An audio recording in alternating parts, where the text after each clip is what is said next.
전 연령에 걸쳐서 마이봄샘 기능장애를 가지고 있기 때문에 거의 모든 연령이 치료 대상이라고 생각하시면 좋을 것 같습니다.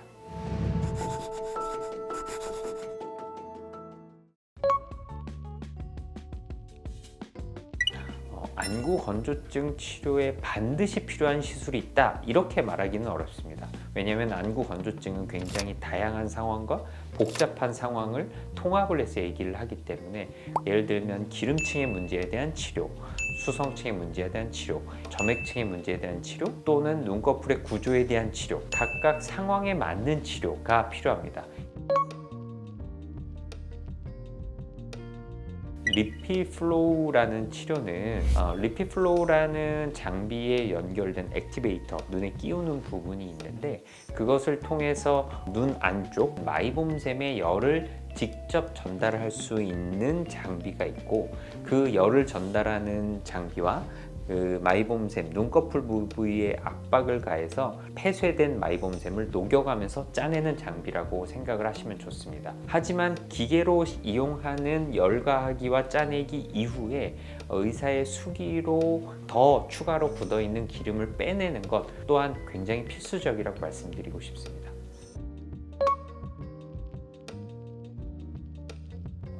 리피플로우라는 치료 자체는 통증은 거의 없다라고 말씀드릴 수 있습니다. 또한 그 통증이 없는 만큼 큰 부작용 또한 없다고 말씀드릴 수 있습니다. 하지만 리피플로우라는 액티베이터를 눈에 끼우다 보면 순간적으로 미세한 각결막에 상처가 난다든지 하는 것들이 발생할 수는 있지만, 대부분은 시간이 지나면 저절로 좋아지는 간단한 부작용이라고 말씀드리고 싶습니다.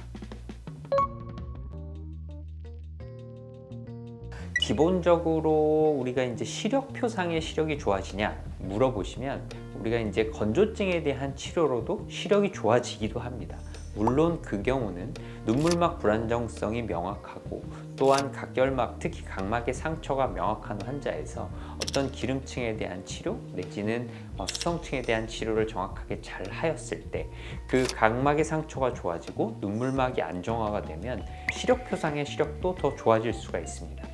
우리가 눈물막이 많이 안정화가 되어 있을 때 훨씬 더 잘 보이게 되는 것은 우리가 평소에 많은 경험을 통해서 알 수 있는데, 예를 들어서 물안경을 쓰고 우리가 물속에 들어가 있을 때는 물속에서는 건너편이 잘 보이지만, 물 밖에 나와서 물이 덕지덕지 물안경 위에 붙어 있을 때는 우리가 흐리고 침침하게 보이는 경험을 할 수가 있습니다.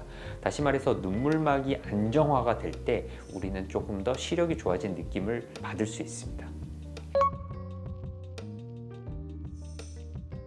실제로 저희 병원에 내원하시는 많은 환자분들 중에서 오히려 리피플로우 치료를 더 적극적으로 받으려고 하시는 분들은 거꾸로 젊은 연령이 더 많다고 할 만큼 젊은 연령층에서 굉장히 인기가 좋고, 리피플로우는 심지어 소아에서도 시행을 할 수 있고 고연령에서도 편안하게 시행할 수 있는 시술입니다.